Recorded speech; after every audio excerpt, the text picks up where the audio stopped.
TERA was an MMORPG enjoyed by millions of players all around the world. It redefined what it meant to be an MMO, providing players some of the most stunning, expansive, fast-paced experiences at the time. But it was inhibited largely by its business model. It required players to purchase and pay a monthly subscription fee to play it. This led to the eventual transition of business model to a free-to-play title, and that triggered its decline. Sure, I think at their peak they claimed that there were 20-30 million players, but with that transition saw a sharp decrease in terms of quality and equally as sharp an increase in pay to win and pay to advance. Eventually, TERA was forced to shut down on PC. The active player base numbered in the low thousands, and there hadn't been real content pushed out in years. The game was in maintenance mode, and players knew it. This game honestly deserved better, and TERA Classic aims to deliver that experience to players. But can they manage to accomplish what seemed impossible for the better part of a decade? Before we jump into TERA Classic and what it is, I just want to take a moment here to shout out all of our patrons. You guys have been around longer than the average player invested time into TERA over the last 6 years, and we appreciate that. You're all incredible. Also, consider following MRSSSTIX and I over on Twitter. TERA Classic could reinvigorate what was once the pinnacle of the action MMO genre by taking the game back to its roots, a time when the game was difficult, where it required teamwork, had a steady flow of content, could being the keyword here. Navigating on over to the TERA Classic website, I immediately noticed several things. One, pre-registration is currently open. Meeting each individual goal will reward players with some in-game rewards like bag slot expansion scrolls, pet scrolls, a title scroll. Two, they're holding some weird event, I think, titled Triple Wars, with streamers, cosplayers, and VTubers all competing for...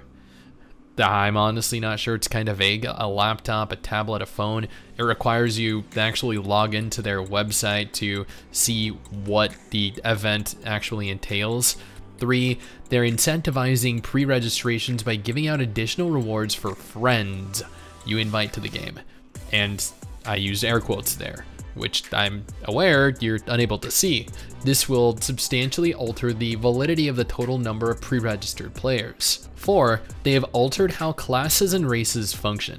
If you're interested in playing as a Lancer or a Priest, you'll be forced to play as an Ellen.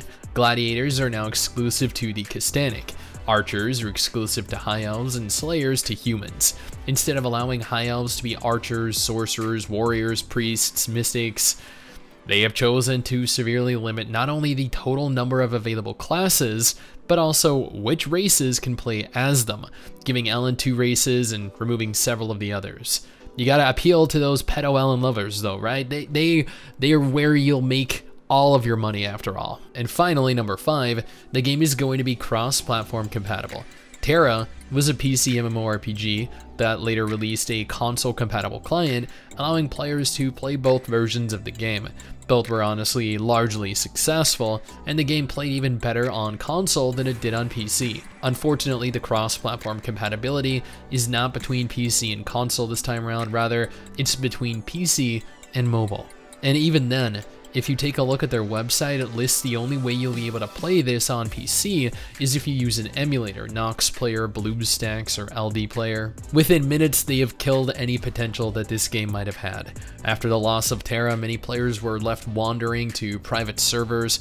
I myself was even tempted at one point, but opted to steer clear for the time being. I loved TERA. It was truly an incredible MMO for its time. But I didn't want to play a private server of it when there are better alternatives out there. Scrolling down to the bottom of the website, they have a list of game features. Fight big bosses and get epic costumes. Are they referring to BAMs, the big ass monsters that were present in game? I don't recall them dropping costumes. Relic pieces, yeah. Providing a massive XP to aid in leveling up, definitely. Costumes though? Not that I remember. Adaptable and seamless skill combo. Looking at the UI of the game, sure, it'll be adaptable, but the complexity of combat is going to be limited by mobile compatibility, as at the end of the day, this is a mobile game. Customize costumes and appearance. What does that even mean? Customize what aspects of a costume? Its color? Stunning atmosphere and environment. All right, you know, Scrolling back up to the classes, you'll notice that the character models themselves actually look pretty bad quality. When we have mobile MMOs like Tower of Fantasy and Noah's Heart that look exponentially better than this, what about what we're seeing is worth bragging about? The worst part of all this is that to pre-register for this piece of garbage, you're going to be required to enter not only your email, but a functional phone number to verify your account. That is a hard pass for me. TERA Classic looks like absolute trash. They had the potential to achieve what WoW Classic did, what Ion Classic attempted to achieve. Yet, we get a cheap-ass PC-ported mobile piece of garbage that's only resemblance to TERA are the models that they ripped. This is not TERA, and most definitely not TERA Classic. This is an abomination that is trying to prey on players that miss TERA, and judging by the 350,000 pre-registered players, it's working. Now, if you're not interested in TERA Classic, then good, you have a brain.